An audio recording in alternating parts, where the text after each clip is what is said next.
Good morning, welcome to Saurabh sir classes. मैं हूं चीनू ठाकुर और जैसा कि आप जानते हैं कि हम लोग सीटेट पेपर सॉल्व कर रहे थे। पेपर कुछ इस तरह से सॉल्व कर रहे हैं कि जैसे जैसे सॉल्यूशन आपके साथ हो रहा है या हम लोग आंसर की डिस्कस कर रहे हैं, थोड़ा थोड़ा मैं उसके बारे में बता रही हूँ। बाकी लेटेस्ट में जितना भी जो सिलेबस का पैटर्न थोड़ा सा चेंज हुआ है और क्या सीटेट में अब 2025 में आपको पढ़ना है, उसके लिए भी मैं जल्दी ही आपके साथ वीडियोज लेकर आऊंगी। तो चलिए फटाफट से स्टार्ट करते हैं आज की क्लास। आज की क्लास क्वेश्चन नंबर 23 से स्टार्ट कर रहे हैं। इससे प्रीवियस जो वीडियोस है उसमें हम लोगों ने टिल 22 इतने क्वेश्चन हम लोगों ने कर लिए हैं। ठीक है, क्वेश्चन नंबर 23 कह रहा है कि following Lev Vygotsky ideas a teacher should. अब आप ये समझ लो 2025 में भी आपको विगोत्स्की तो पढ़ने पढ़ने होते हैं और जीन प्याजे पढ़ना है, वो सारी चीजें आप टेंशन मत लो। बस क्लास में आओगे ना तो आपको मैं सारी चीजें बहुत क्लियर करके बताने वाली हूँ। तो क्वेश्चन यहाँ पर पूछा जा रहा है कि जो लेव विगोत्स्की हैं उनके सिद्धांत का पालन करते हुए एक शिक्षक को, एक टीचर को क्या करना चाहिए। इनकरेज करना चाहिए students to compete with each other. क्या एक दूसरे से मुकाबला करने में compete करना चाहिए। देखो जिस तरह से मैं पढ़ रही हूँ क्वेश्चन को, मैंने भी अपने पेपर को इसी तरह से सॉल्व किया था और फर्स्ट अटेम्प्ट में ही निकाला था और बहुत आसान भी होता है अगर आप उसको अच्छे से पढ़ते हैं तो। ठीक है, तो इनकरेज करना चाहिए स्टूडेंट को कि भाई आपस में मुकाबला करो। सही लग रहा है आपको? नहीं लग रहा है? Practice reciprocal teaching with her students. Reciprocal हम लोगों ने डिस्कस किया था, जहां पर मैं मैं पढ़ा रही हूँ और स्टूडेंट पढ़ रहा है, फिर स्टूडेंट पढ़ा रहा है और मैं पढ़ रही हूँ, यानी आदान प्रदान चल रहा है। ठीक है, तो क्या ये प्रैक्टिस करनी चाहिए। डिस्करेज करना चाहिए the use of cultural tools by students. Discourage ये सब नेगेटिव वर्ड है, तुरंत ये तो कट हो गया। Disseminate the knowledge to be memorise by the students. या जो विद्यार्थी कंठस्थ करते याद करते फटाफट, उसके ज्ञान का प्रसार करना चाहिए। मेमोराइज, डिस्करेज, रेसिपर ये compete करना, ये सब चीजें क्या हो गई है, ये सब चीजें नेगेटिव हो गई हैं। तो सही आंसर क्या निकल के आया आपके पास? तो सिंपल आपके पास आंसर आ जाएगा। देखो एलिमिनेट करने का मेथड सबसे बेस्ट मेथड है कोई भी परीक्षा आपको इजीली अचीव करने के लिए। ठीक है, बस ये मतलब नहीं है कि आप इसके लिए पढ़ाई मत करो, बस एलिमिनेट करना। एलिमिनेट कैसे करोगे जब नॉलेज नहीं होगा, तो नॉलेज लेने के लिए क्लासेस लेनी पड़ेगी। चलिए नेक्स्ट क्वेश्चन पर चलते हैं। Question number 24। मैं आपको सिर्फ टाइप बता रही हूँ कि किस तरह से पढ़ना है क्वेश्चन। ठीक है, क्वेश्चन आया, which of the following are effective strategies to teach new concept. इनमें से कौन सा आपकी अवधारणा प्रभावी रणनीति बन सकती है जब आप किसी को पढ़ा रहे हो तो। प्रेजेंटिंग एग्जाम्पल्स, आप उसके सामने एग्जाम्पल रख के पढ़ाइए। प्रेजेंटिंग नॉन एग्जाम्पल, कोई ऐसे गैर उदाहरण प्रस्तुत करना है। Promoting thinking about relationship among concept, concept जो चल रहे हैं, जो अवधारणाएं हैं, उनके बीच में पारस्परिक जो संबंध होता है वो बनाने के लिए उनकी सोच को बढ़ावा देना है। Giving a definition and encouraging students to rote memorise, याद करना। नेगेटिव वर्ड आ गया, नेगेटिव वर्ड आ गया, हमारे पास ऑप्शन आ गया। 4 नंबर नहीं होगा, 4 नंबर नहीं होगा, यहाँ 4 है, कट कर दो। प्रेजेंटिंग एग्जाम्पल, बिल्कुल ये तो एक अच्छी बात है, एग्जाम्पल प्रेजेंट करना। प्रेजेंटिंग नॉन एग्जाम्पल, फिर से नेगेटिव वर्ड आ गया। दो दो कहाँ है, कट कर दो, कट कर दो। दो कहाँ है, कट कर दो। अरे आंसर ही आ गया। 1 and 3, presenting example, promoting thinking about relationship. This is the best method to choose your answer. यही तो करना होता है आपको एग्जाम में। ठीक है, चलिए आपको सही आंसर मिल जाएगा। चलिए क्वेश्चन नंबर 25 पर चलते हैं। इसी तरह से आप अपने एग्जाम में क्वेश्चन पढ़ा कीजिए। Lev Vygotsky views cognitive development as, Lev Vygotsky cognitive development के बारे में यानी कि संज्ञानात्मक जो विकास है उसे किस रूप में देखते हैं। अ यूनिफाइड प्रोसेस, क्या ये एकीकृत प्रक्रिया है। इफेक्टिव अडेप्टेशन टू एनवायरमेंट, ठीक है, क्या ये पर्यावरण को प्रभावी रूप से अपनाने का एक प्रोसेस है, प्रक्रिया है। देखिए यहाँ प्रोसेस लिखा होता है, ठीक है, प्रोसेस। ओके, अ कोलैबोरेटिव प्रोसेस, क्या ये एक सहयोगात्मक प्रक्रिया है। एंड इंडिविजुअल एक्टिविटी, या फिर एक व्यक्तिगत क्रिया है। तो उनके हिसाब से कॉग्निटिव डेवलपमेंट क्या होता है। अब यहाँ तो तुक्का नहीं चल सकता, यहाँ तो आपको रियल आंसर ही करना पड़ेगा। इसका राइट आंसर होगा कोलैबोरेटिव प्रोसेस। ध्यान रखना स्टूडेंट्स, यूनिफाइड प्रोसेस और कोलैबोरेट, किसी भी चीज को यूनिफाइड करना, एकीकृत करना, और किसी भी चीज में कोलैबोरेशन लेना, सहयोग से चलना। तो डेवलपमेंट अगर करनी है तो किसी चीज को एक करने से नहीं होता, सहयोग करने से ही डेवलपमेंट होता है। सिंपल सी बात है और यही लेव विगोत्स्की भी कहते हैं। तो राइट आंसर इसमें क्या हो जाएगा? Option number 3, a collaborative process is the right way to achieve the cognitive development as per Lev Vygotsky. लेविगोत्स्की के हिसाब से यदि संज्ञानात्मक विकास चाहिए तो वो प्रोसेस है collaborative process. I hope clear हो गया होगा आप सबको। वीडियो पसंद आए तो लाइक जरूर किया कीजिए।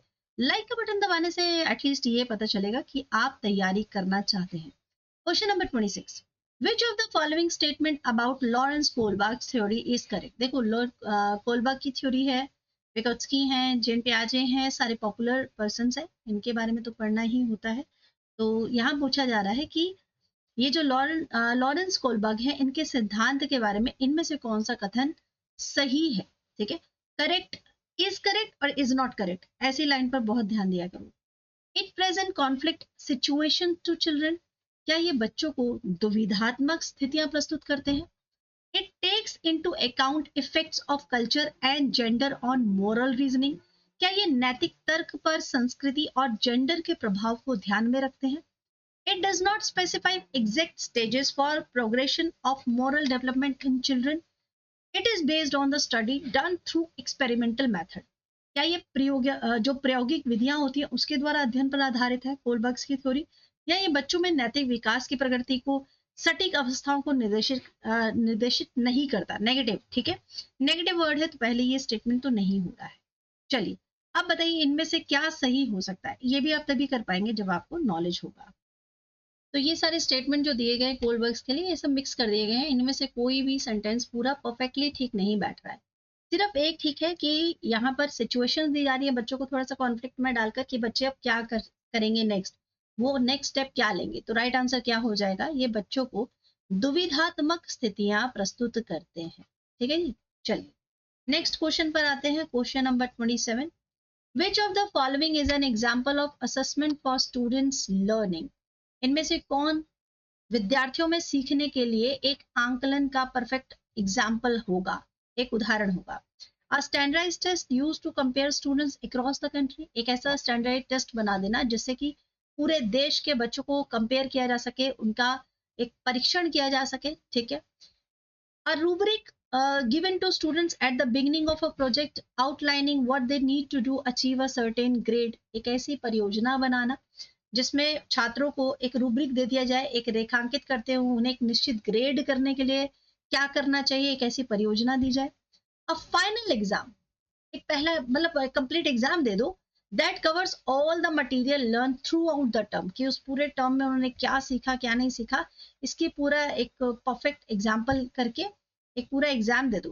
पूर्व ज्ञान की जांच के लिए कक्षा की शुरुआत में प्रश्नोत्तरी या विचार मंथन किया जाए, या फिर एक क्विज खेली जाए या ब्रेनस्टॉर्मिंग कर दी जाए बच्चों की स्टार्टिंग में जब क्लास स्टार्ट हो, देखने के लिए कि उनकी प्रायर नॉलेज क्या है। तो इसमें से कौन सा एग्जाम्पल बिल्कुल सही बैठ रहा है बच्चों के लिए कि उनकी स्टूडेंट लर्निंग का असेसमेंट चेक करने के लिए? आपके हिसाब से क्या होगा अगर आप टीचर है तो? देखो, assessment of learning, assessment for learning, assessment as learning, ये अलग अलग पैटर्न है, इनके बारे में हम डिस्कस करेंगे अपनी क्लासेस में, थ्योरी क्लासेस में।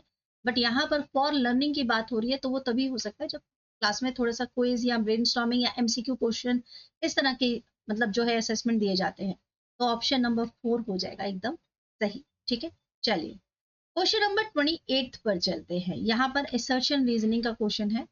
As compared to boy, girl have an innate tendency to be affected more by social and यहाँ पर एक मिनट by society और social, society I think society and cultural factor, social factor भी हो सकता है। ठीक है, सोसाइटी एंड कल्चरल फैक्टर्स, मतलब कि लड़कों की तुलना में लड़कियों में सामाजिक और सांस्कृतिक कारकों से अधिक प्रभावित हो जन्मजात होती हैं, प्रभावित होती हैं, होने की जन्मजात प्रवृत्ति होती है। ठीक है जी, यस, होने की जन्मजात प्रवृत्ति होती है। ये बोला जा रहा है लड़के लड़कियों के जो इमोशनल उनके लेवल है उसके बारे में बोला जा रहा है। ठीक है, तो इसका रीजन बताया गया है कि girls are genetically more sensitive and emotionally weaker than boys, making more likely for them to conform to societal expectation. ठीक है जी, बहुत बड़ा ये मतलब एक टॉपिक दिया है, बहुत बड़ी बात की कही गई है। अब यहाँ पर तो बहस छिड़ जाएगी। अगर मैं लाइव क्लास में होती तो अभी तक तो स्टूडेंट्स आपस में लड़ रहे होते, बट ये एक क्वेश्चन पूछा गया है, यहाँ पर असर्शन दे दिया गया है और नीचे रीजन बोला गया है। अब आप इसमें क्या कहेंगे? देखो यहाँ पर ये क्वेश्चन थोड़ा सा कंफ्यूजन वाला है। यहाँ पर मुद्दे को समझना है थोड़ा प्रैक्टिकली, ठीक है।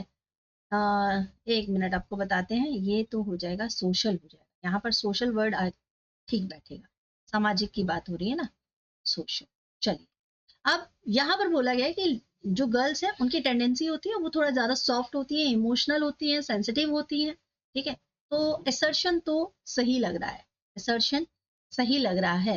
क्या उसका कारण है कि वो जेनेटिकल सेंसिटिव होती है? यहाँ तक हो सकता है, हम मान सकते हैं कि वो बहुत जल्दी इमोशनल हो जाती है। देखो, मैं ये 100% सिनेरियो नहीं है, आजकल लड़कियां भी बहुत क्या कहे, ठीक है, इमोशनलेस भी हैं। तो मैं यहाँ पर बता रही हूँ, जनरल तौर पे एक स्टेटमेंट लेके आया है कि गर्ल्स जो है जेनेटिकली सेंसिटिव हैं एंड इमोशनली वीकर है। ये बिल्कुल यहाँ पे आके गड़बड़ कर दिया गया है। यहाँ पर आप जब देख रहे हैं इमोशनली वीकर देन बॉयज, तो यहाँ गड़बड़ है। तो रीजन तो हो गया है गलत, यहाँ पर आके रीजन हो गया है गलत, बट ए है ट्रू। तो हम कहेंगे जो ऑप्शन 1 है वो होगा सही, ठीक है। चलिए, ऐसे क्वेश्चन थोड़ा सा फंसाने वाले होते हैं। उसके बाद नेक्स्ट हम क्वेश्चन पे चलेंगे। क्वेश्चन नंबर है आपका 26 हम लोगों ने कर लिया है, 29, yes. Next, as per Jean पियाजे theory of cognitive development, memorization should be prioritized. फिर से मेमोराइजेशन आ गया। जेन पियाजे की थ्योरी के हिसाब से कॉग्निटिव डेवलपमेंट क्या है? अनुभवों के माध्यम से सीखने के बजाय आपको रट्टा मारना चाहिए, याद रखना चाहिए? अरे बिल्कुल नहीं। मेमोराइजेशन जो प्रायोरिटी बन जाए वो तो बिल्कुल गलत हो जाएगा, पहले ही गलत हो जाएगा, नेगेटिव वर्ड है। Previous knowledge does not play any role. पहले का जो आपका ज्ञान है, पूर्व ज्ञान है, वो सीखने में कोई भूमिका नहीं देता, बिल्कुल नहीं। ये तो फिर से नेगेटिव आ गया आपके सामने। Biological factors such as maturation don't play any role in cognitive development. जो परिपक्वता है उससे जैविक कारण संज्ञानात्मक विकास में कोई भूमिका नहीं अपना मतलब देगा, ऐसा कैसे होगा? बायोलॉजिकल फैक्टर्स तो इंपॉर्टेंट होते ही हैं, तो यहाँ ये भी गलत हो गया। Learning experiences depend on children's current level of cognitive functioning. Jean पियाजे बिल्कुल ये बात करते हैं, जो उनका लेवल है बच्चों का, वो लर्निंग एक्सपीरियंस जैसे जैसे उनका करंट लेवल है वैसे वैसे उन पर इम्पेक्ट करता है। तो ऑप्शन 4 हो जाएगा आपका सही, ठीक है। इस तरह से अगर आप ऑप्शन पढ़ते हैं तो आपका क्वेश्चन गलत नहीं होगा। नेक्स्ट क्वेश्चन पर आते हैं। The behaviour, interest, attitude, skills and personality traits that a culture considers appropriate for specific gender are referred to dash and are dash। व्यवहार, रुचियां, दृष्टिकोण, कौशल और व्यक्तित्व लक्षण जिन्हें एक संस्कृति विशिष्ट जेंडर के लिए उपयुक्त मानती है, उन्हें डैश के रूप में संदर्भित किया जाता है और यह डैश होते हैं। क्या वो जेंडर आइडेंटिटी है या कल्चरल डिफाइंड है? Gender identity genetical determined, gender role culturally defined, gender role genetically determined. Gender पहचान या सांस्कृतिक रूप से परिभाषित, जेंडर पहचान आनुवंशिक रूप से निर्धारित, जेंडर भूमिकाएं सांस्कृतिक रूप से परिभाषित, जेंडर भूमिकाएं या आनुवंशिक रूप से निर्धारित। तो इसमें सही आंसर क्या हो जाता है? अब ये सारे क्वेश्चन देखकर मुझे लगता है कि इट्स नॉट वेरी टफ, मतलब सारा पेपर उतना टफ नहीं था, क्योंकि ये तो बहुत आसान है।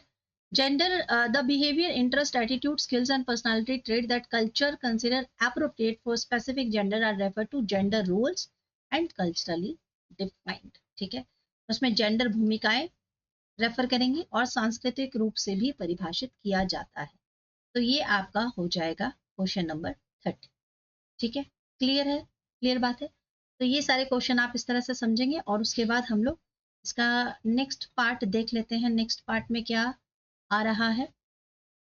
ओके, उसके बाद आपका साइंस शुरू हुआ, वो हम नेक्स्ट वीडियो में करने वाले हैं। तो अगर वीडियो पसंद आए तो लाइक शेयर सब्सक्राइब जरूर कीजिएगा और मैं नेक्स्ट आपके साथ शेयर करूंगी। साइंस का अलग से एक वीडियो इसका डाल रही हूँ मैं, जो साइंस इसका रहा है, और उसके बाद सोशल का भी डालेंगे। और यदि आपकी रिक्वायरमेंट होगी और मेरे पास अगर रिक्वायरमेंट आएगी कि मैथ्स भी सॉल्व कीजिए, तो मैथ्स भी हम करेंगे। मैथ्स की बहुत आसान ट्रिक्स होती हैं, मैं इजी ट्रिक्स आपके साथ शेयर करूंगी ताकि आप मैथ्स का जब 2025 के जो हमारे स्टूडेंट्स तैयारी करेंगे तो वो बहुत आसानी से सारे पेपर्स सॉल्व कर पाए। So thank you so much guys, हम लोग मिलेंगे नेक्स्ट वीडियो में। Bye, take care.